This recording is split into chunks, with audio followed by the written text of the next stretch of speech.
we can talk more about Japan. Why not? So when I was really young, I was in Japan. From as early as I can remember, I was born in. I was in Japan, and then I moved to Australia when I was young, and I went to elementary school, primary school in Australia. But every time anyone asked where I was from, I just tell them that I was from Japan because all I knew was about Japan. I didn't know about Australian stuff that well. Yeah. And I would try to tell my friends about sushi and stuff, but they didn't really understand. I tried to teach them about janken, but I didn't know what janken was in English. I only knew janken. Janken is like rock paper scissors, or in Australia we say scissor paper rock.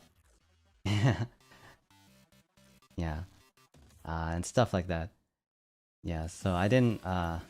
It was kind of difficult to fit in primary school a little bit.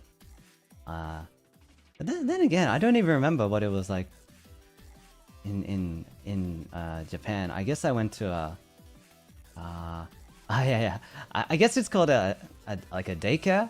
I went to daycare when I was in Japan when I was a little baby.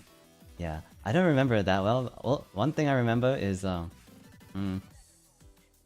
was a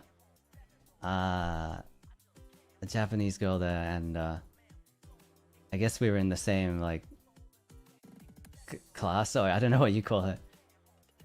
Wasn't daycare? What's hoikuen? Hoikuen is daycare, right? Yeah, I was in hoikuen in Japan, and a girl there, she bit my hand. I don't know why that happened, but she bit my hand, and it bled, and I had a baby bleeding hand, and I still have a little scar on my hand, where the bite was, and it's still there even after a long time.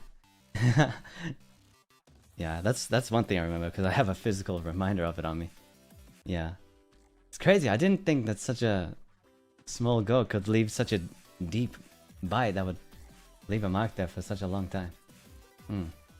Japan when I was really young. Yeah, I remember we always used to go. Yeah, my family, my mom and my dad and my big sister, we used to go out to the kaiten sushi, the conveyor belt sushi train. Yeah, we used to go and eat, and I used to always order the ikura. From when I was really young, yeah, I used to always love the ikura. But once we went to Australia, I couldn't eat it anymore. Not very often, at least. Yeah, and it wouldn't be very good.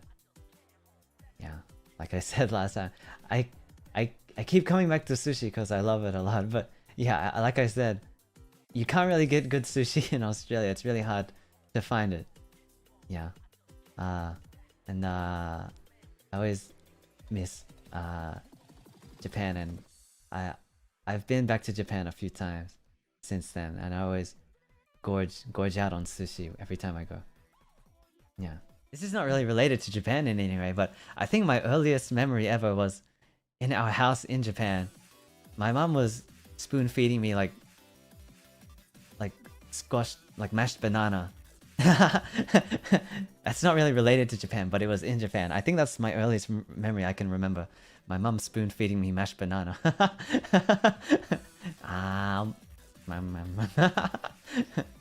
Yeah. I remember. Yeah. Okay. We always used to go out to the Shoten Gai. Shoten Gai is like a shopping street district, and they have a lot of them in Japan of this type of thing, where it's like one long street where there's like shop fronts on either side, and there's a lot of like street food and just like grocery stores and like greengrocers and all sorts of shops, restaurants, all sorts of things like that, right? Like if you think about the like one example in anime is Tamako Market, I think. Yeah. Tamako market takes place in a shoten gai, like a shopping street. They have a lot of those in Japan, and we would always go to one nearby, and we would get yakitori. There's a yakitori there, and I like to eat the kawa, the skin yakitori, fried chicken skewer. Yum. At Japanese like street food yakitori stand, they well, I don't know, this isn't necessarily how it works for every place, but at this one place,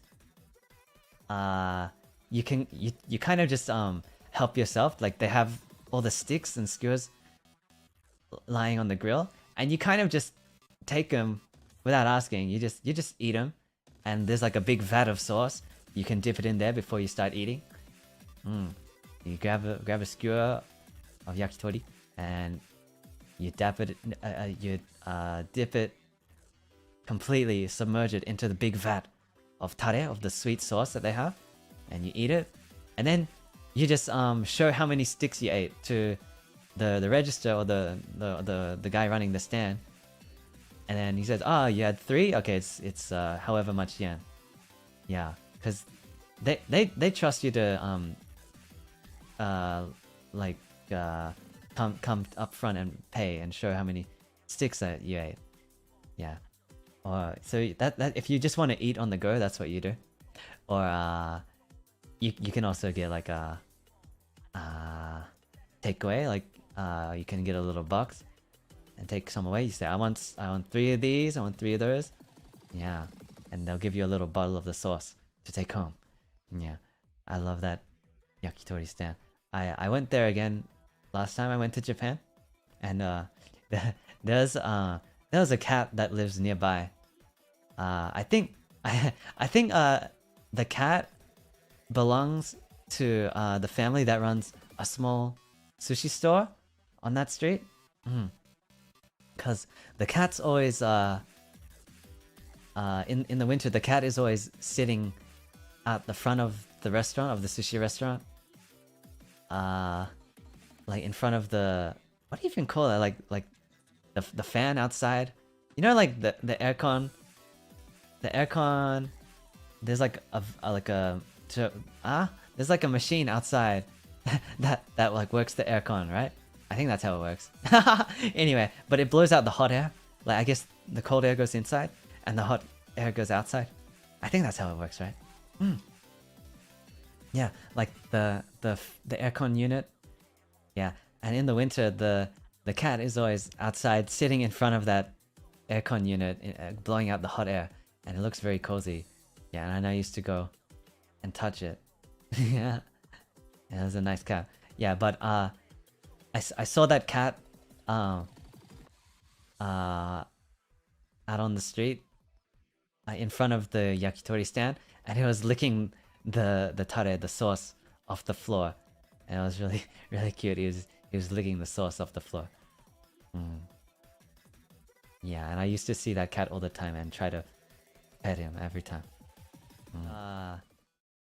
And this at this same street, they had this is the same street where they had the kaiten sushi, the sushi train that I always used to go with my family.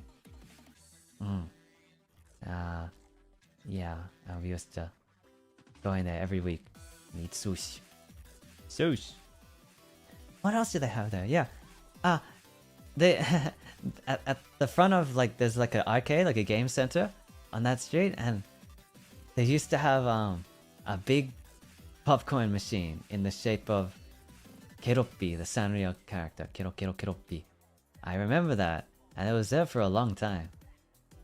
Yeah, the Keroppi popcorn machine. And yeah, we used to get popcorn from that sometimes. I don't know why. It's kind of a weird thing. A popcorn machine in the middle of the street? Only in Japan. I've never seen that anywhere else. Yeah. That's some memories from my childhood in Japan. Yeah. Yeah, that yakitori place, that's been there for a long time. It's still there. Yeah.